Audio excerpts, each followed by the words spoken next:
So I'm in my mom's garden, which is not usually where I film, and I'm speaking not too loud because there's a road right to this side where people can walk, and there's no hedge, there's no anything. People can just see me if they choose to walk there. Thankfully, it's not that traffic. There's not too much traffic, so not too many people are passing. But if you see weird clips, it's probably just me stopping and not talking because there's someone walking out there. And yeah, this is the closest I'm ever gonna get to be filming in public. But here goes. So if you've been following me for quite some time, you know that I actually started free flight training Charlie whenever I got her 5 years ago, I want to say. It's quite a long time now. No, 4. Charlie's maybe 4. But I know that it's at least 2 years ago that I've talked about free flying and free flight training and a whole update on that. And we did it. Charlie has been out free flying, or what you want to call it. She never really got the feel for doing loops and whatnot, but we did some A to B in my dad's garden, but I haven't really posted anything since. And the reason behind that is actually, like you've seen the title, I actually have stopped free flight training Charlie. Shocker. But I kind of stopped after that summer 2 years ago, and there's a very specific reason to that, which is a story that I want to tell today, and also just tell about or talk about what I've been doing instead of free flying to still give Charlie a good quality of life and still give her some experiences so that she doesn't just sit in a cage all day long and never comes out or experiences anything or can't experience the outside and whatnot, because that's really important to me as a parrot owner, that parrots get to be outside and enjoy some sunshine, whether that being in a cage or in a harness or whatnot. But we're gonna get into that. So yeah, why did I stop free flight training Charlie? So 2 years ago in August, I think, or something like that, I had a day with Charlie where she was really responsive. Like, up to that point, I had done a lot of desensitization training. I took her to Legoland a lot because I was living here. So I took her to Legoland in her harness, and I got this harness extender where we did long flights in the forest and other places. And then one day when I was out in the garden with my dad, which was also a place that we frequently fly, and Charlie was more confident, I want to say, in flying in the harness, but she was super responsive. Like, she came to me as soon as I asked her to do. She was really focused and not really distracted by anything. So I thought maybe this is the time where I actually take her outside for the very first time. And I think I actually did record some of that. So I'm gonna play what was essentially going to be a part of a free flight vlog, or vlog about me free flight training Charlie, which is why I filmed it, because I wanted it to be like the first day outside. So I'm gonna play that for you guys here. I'm here with a very horny Charlie, as you can maybe tell. Whenever I talk, she gets more horny, but we're actually training a bit with the door open. As you can see, we're not at our apartment, we're at my dad's place. And we have done this before where we train with the doors open, but Charlie is so responsive that I'm considering taking her outside, which she has done before. We took a free flight session where she was out for 10 minutes, and then I didn't have the nerves to do it any longer. Charlie.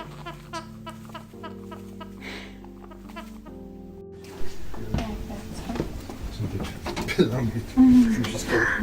girl, Charlie.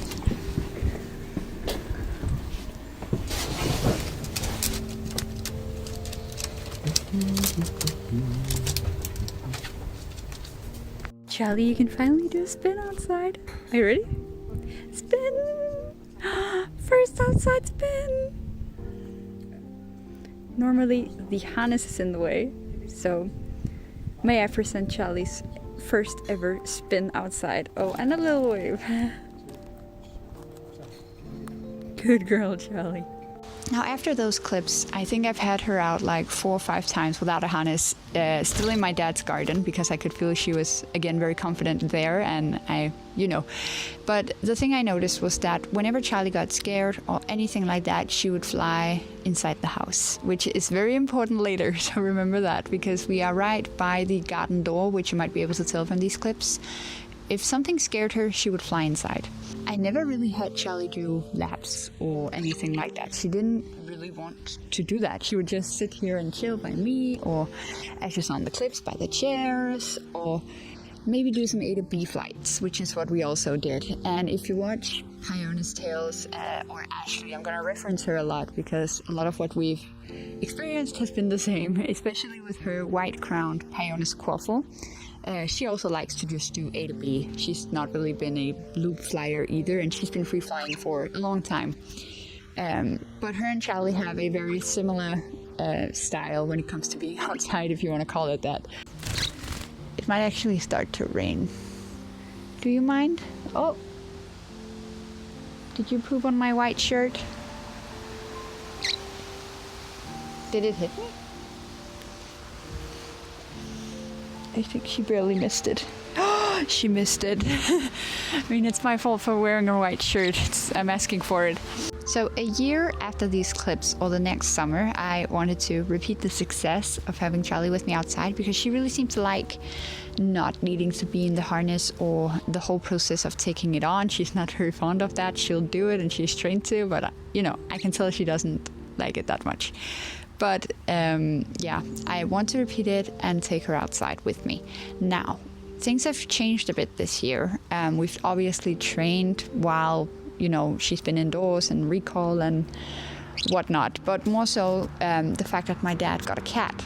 And this cat, if you've again seen some of my videos, you might know that this cat, Wally, is sadly not with us anymore. He was a cute little, very playful Maine Coon kitten, which is also why I couldn't let him and Charlie be in the same room. He has Wally, and he is not allowed to go outside, which means that this door that I talked about is now closed. And now, I didn't know this at the time, how much of a safety net being able to fly inside was for Charlie. I have learned my lesson now. I thought that I would be more of a safety net to her, that she could fly to me, and she would probably also learn that if I kept training. So the important thing to remember is just that Charlie can't fly inside. So I was out in the garden with her, and I wanted to do a recall. So I go a bit further out in the garden, and I call for her. And now, if you had birds, you are probably able to read their body language. And at this moment where I'm in the middle of the garden and I call her, is when I realized that Charlie's not going to come to me, because she has spotted something and she's about to fly. She's about to run for it, so to say, but not to me. I can see it in her body language that this is something that scares her. I can't see anything. I don't know what is scaring her. But Charlie sees something, and she sort of does the kneeling down and flapping with her wings, ready to fly. Now, I know that when Charlie does this, or she gets scared, just like last season, she will fly inside. But she can't. So what actually happens is that Charlie flies and then hits the window or the door because she's trying to fly inside. Then she panics. She can't fly inside. She flies by the door for a bit, and I try and call her. I run to her, but I'm, still in the middle of the garden. These things are happening in the span of like a second. I can't react to it. So I keep calling her, having my hand out and trying to stay calm, because I know that if I start to panic, Charlie will panic even more. So she can't get in there, and she actually does something that I'm really proud of her for doing. It unfortunately didn't work, but she flies all the way around the house and tries to get in through the garage, because I can see this through I'm sort of at the balcony now, and I can see that through the window all the way over to our main door. And Charlie's actually trying to get in through the main door, because she knows that we've gone through that door whenever we go visit my dad, or she's in the harness. So she loops, flies all the way over there. She can't get in. And this is where I think her instincts just kick in to fly away. So I get to the driveway, and that's where I see her fly out from the garage and just past the house down into, houses and whatnot. And, I'm panicking from the inside, but still trying to stay calm. She's still in the area. Maybe she's doing a loop and trying to come back to me or whatnot. Trying to keep it positive because I'm panicking, right? So after standing there for 5 minutes, hoping that she will return, nothing happens. I can't hear her. I can't see her. I can't hear her. And I keep calling.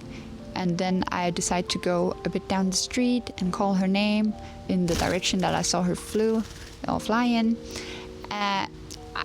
2 hours pass and I am still panicking a lot because I haven't found my beloved bird in 2 hours, and I know that there's a lot of cats in the area that are outside, not inside.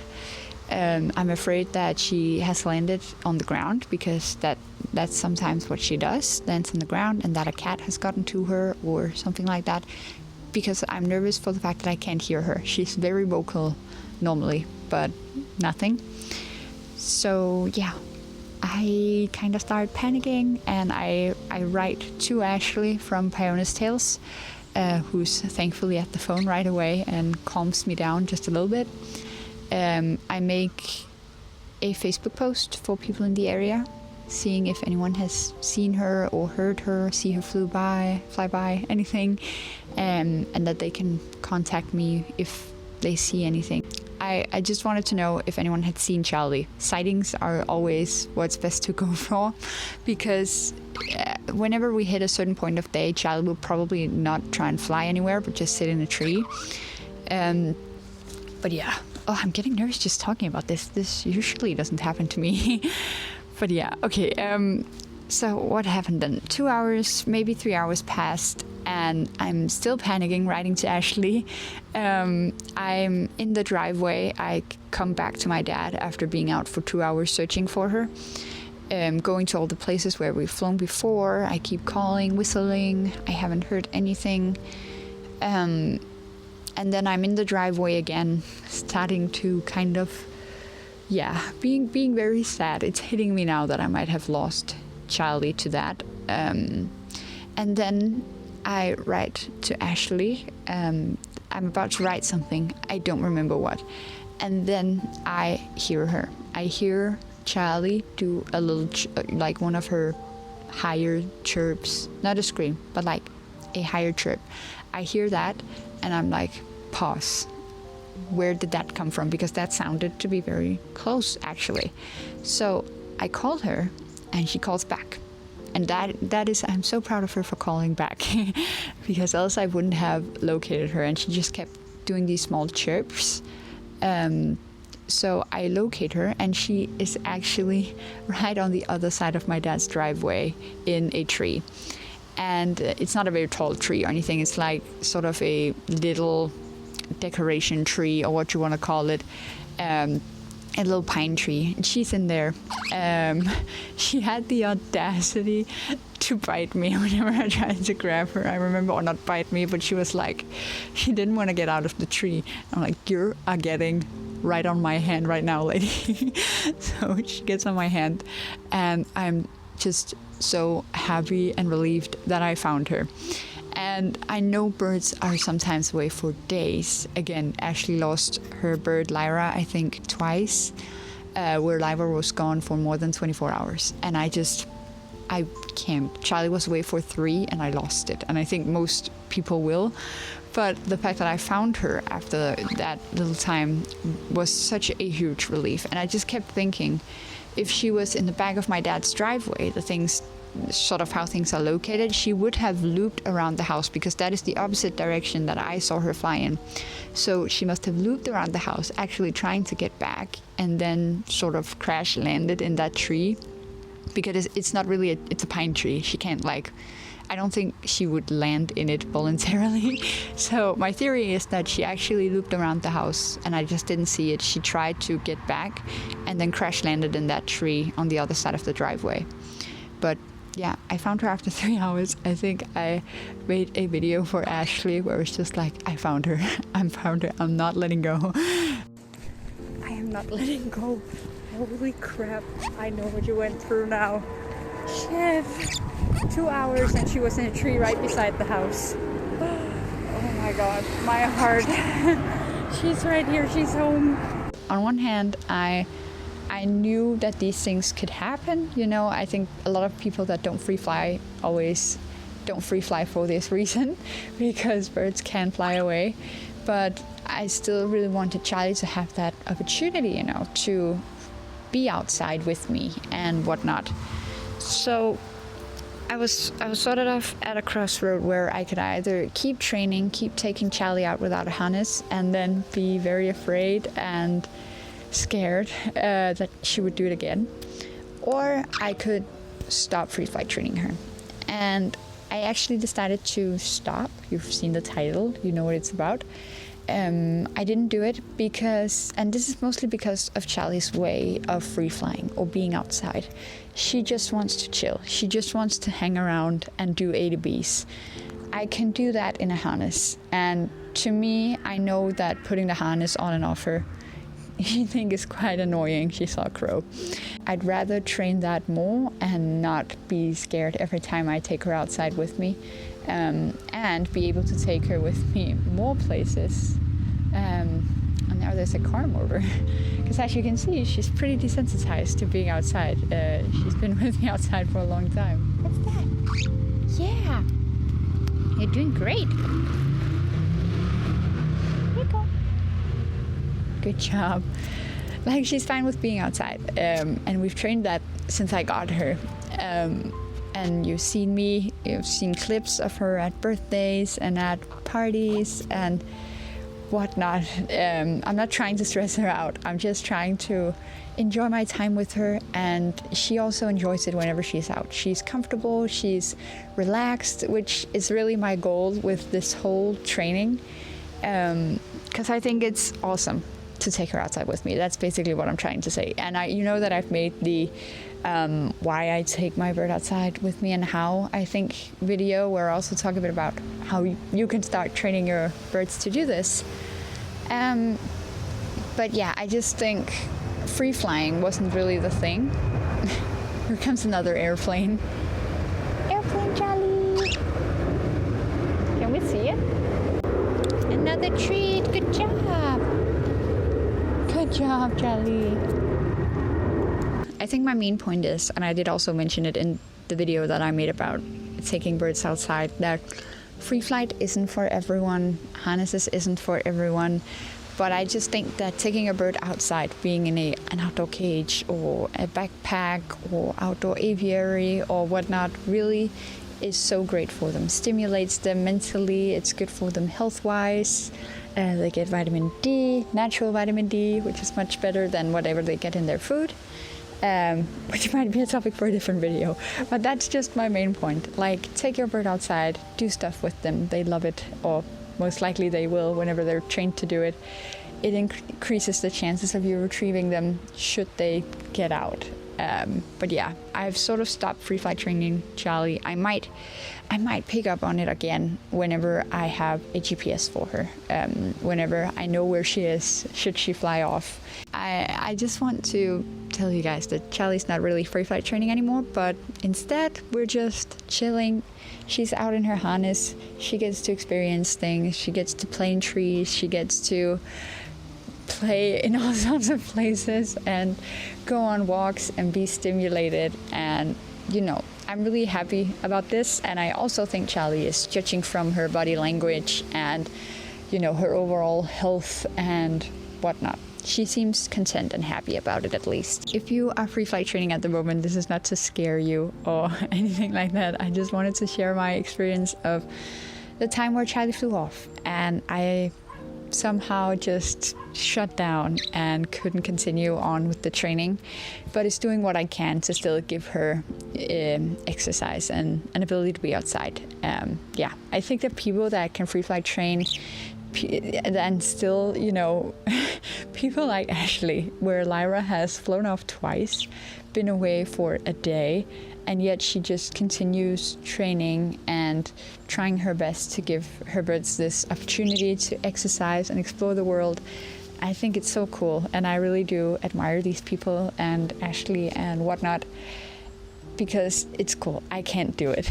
I realized that as soon as she flew away, and I had to search for her for only 3 hours. You weren't away for that long, were you?